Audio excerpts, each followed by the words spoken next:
कैंची, इसकी धार और इसकी रफ्तार के कसीदे पूरे दुनिया में पढ़े जाते हैं, लेकिन अब मेरठ की इसी कैंची को अपने अस्तित्व की लड़ाई लड़नी पड़ रही है। कारण है कि 300 साल पहले ऐसी मान्यता रही है कि यहीं पर इसका आविष्कार किया गया, कपड़े काटने के लिए इस्तेमाल हुआ और उसके बाद लोहे और पीतल की कैंची ने अपना वर्चस्व पूरे विश्व में बनाया। मैं इस समय ऐसे ही एक फैक्ट्री में हूँ जहाँ पर काम तो लगातार जारी है, लेकिन पहले से अब स्थिति में परिवर्तन आ गया है। कारण यह है कि जिस मजदूर को पहले 400 रुपये मिलते थे, अब मात्र 500 ही मिलते हैं। पिछले कुछ दशकों में ये परिवर्तन तो आया है, लेकिन बिक्री पर भी उतना ही असर पड़ा है, क्योंकि एक दिन में मेरठ में 10,000 कैंचियाँ बन जाती हैं और इस 10,000 कैंची की बिक्री भी होती है, लेकिन चीन ने इसमें बाजी मार ली है। तनवीर साहब, ये बताइए कि क्या स्थिति पहले थी, अभी है, और कैंचियों के प्रकार में क्या अंतर आया? देखिए, जब से चाइना का माल आया है उसमें लगभग 50% हमारा कारोबार ख़त्म हो गया चाइना के माल आने से, और छोटे दुकानदार तो, छोटे उद्योग तो बिल्कुल ही ख़त्म हो गए। बहुत बड़ी परेशानी का सामना है और इसमें लगभग 50,000 आदमी इस काम के अंदर लगा हुआ है। 300 साल पुराना कारोबार है हमारा ये। 300 साल से हम क्वालिटी को मेंटेन कर रहे हैं, क्वालिटी के ऊपर जी रहे हैं। बाकी जो चाइना ने यहाँ पर मार्केट में माल डाला है उससे तो हम ख़त्म हो जाते हैं अगर हम वैरायटी और क्वालिटी नहीं बनाते। क्वालिटी पर ध्यान देते हैं, लेकिन क्वांटिटी पे कैसे उसको रख पाते हैं? क्या इस समय चुनौतियां हैं आपके कारोबार? चुनौती तो यही है कि चाइना की कैंची की वजह से, दूसरा जीएसटी से, जीएसटी 18% है, इस वजह से कारोबार डाउन है बिल्कुल। चाइना की कैंची ज़्यादा फर्क है आज के टाइम में। लेकिन मेरठ की कैंची की अपनी पहचान रही है, इस पहचान को आपको बताते हैं। मेरठ की कैंचियों की क्या खासियत है, क्या अंतर होता है? अगर हम इस कैंची की बात करें तो इस कैंची की क्या खासियत है, उसकी क्या खासियत है, अलग अलग अंतर बताइए। इसका अंतर, अलग अलग जो अंतर है, ये लेडीज़ कैंची कारोबार के लिए है, ये मतलब कि लेडीज़ घरेलू काम के लिए ये पीतल में निकाली गई है। ये सॉफ्ट की वजह से, पीतल सॉफ्ट होता है, इस वजह से घरेलू कैंची निकाली गई है। ये टेलर के लिए कैंची है, ये वाली स्टील में, ये टेलर की है कैंची। ये बढ़िया क्वालिटी की होती है, इसमें कमानी लगती है। उसके अंदर कमानी हमें इसलिए लगानी पड़ती है, कमानी इसके अंदर टेम्पर अच्छा आता है।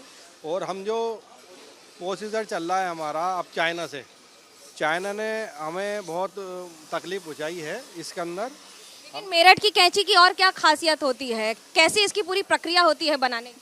प्रक्रिया इसकी जो बनाने की होती है, जॉइंट जो होते हैं, ये ब्लेड अलग होते हैं। इसके अंदर जो ब्लेड हम कमानी के बनाते हैं, छल्ले अलग होते हैं, इसे जॉइंट करते हैं। और इसमें प्रोसीजर इसके अंदर बनाया जाता है, इसे हार्ड टेम्पर डाला जाता है इसके अंदर। इसमें बेस्ट होता है, इसमें धार नहीं कटती। और जो चाइना की जो कैंची बन रही है, जो हमारे प्रोसीजर पे गई है, जो हमें नुकसान हो रहा है, उनका मशीनों से काम चलता है, यहाँ हम अपने हाथों से बनाते हैं। ये कैंची की कीमत क्या अंतर होता है? 150 रुपए से लेकर कितने तक होती है? कितनी तरह की होती है कैंची? इसमें 20 तरह की कैंची है इसके अंदर जैसे मार्जिन होता है, जैसे कि ये कैंची है 150 रुपये की, 160 रुपये की कैंची है, ये 250 रुपये की है। और फिर इससे बड़ा साइज़ लोगे वो 400 रुपये का है, 500 का, 700 का है। लेकिन इसके अंदर क्वालिटी के अंदर ये होता है कि जैसे इंसान थोड़ा सा वेरीफाई करता है, छोटी सी वैरायटी की अच्छी के लिए, उसकी वजह से रेट बढ़ जाते हैं। ध्यान भी रखा जाता है।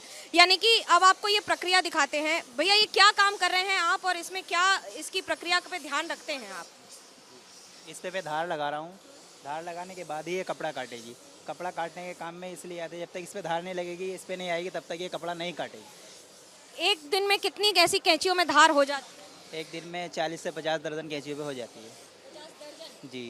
देखिए, आप इस बात से अंदाज़ा लगा सकते हैं कि बात सिर्फ कैंची की नहीं है, बात कैंची की धार की भी है। और इस धार का एक खास बड़ी खासियत होती है, वो ये कि जब आप इसमें काम करते हैं तो उसके साथ साथ एक चीज़ और ध्यान रखते हैं, वो ये कि इस कैंची की प्रक्रिया में युवा जुड़ रहे हैं कि नहीं। क्या है स्थिति इस समय युवाओं की? युवा जुड़ रहे हैं, क्या ध्यान में रखना है? नहीं मैम, इसमें जो न्यू जनरेशन है वो इसमें तवज्जो नहीं दे पा रही काम के लिए, क्योंकि इसमें जो है आगे स्कोप नहीं है रोज़गार का। जो नया उद्योग है उसमें ज़्यादा तवज्जो दे रही हूँ। नया उद्योग है, इस बार चुनाव के मुद्दे क्या होंगे? आप क्या सोचकर इस बार वोट करेंगे? जो इस उद्योग से जुड़े लोग हैं वो क्या सबसे बड़ा मुद्दा जो है युवाओं के लिए वो रोज़गार का है और एजुकेशन का है।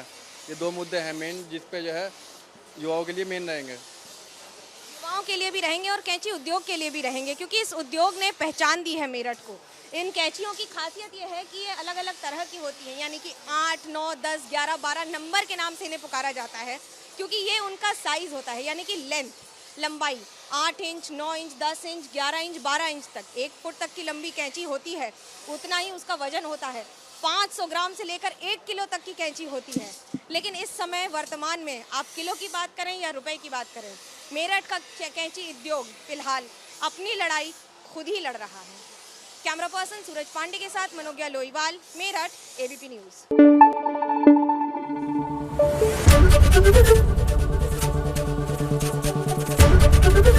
एबीपी न्यूज आपको रखे आगे।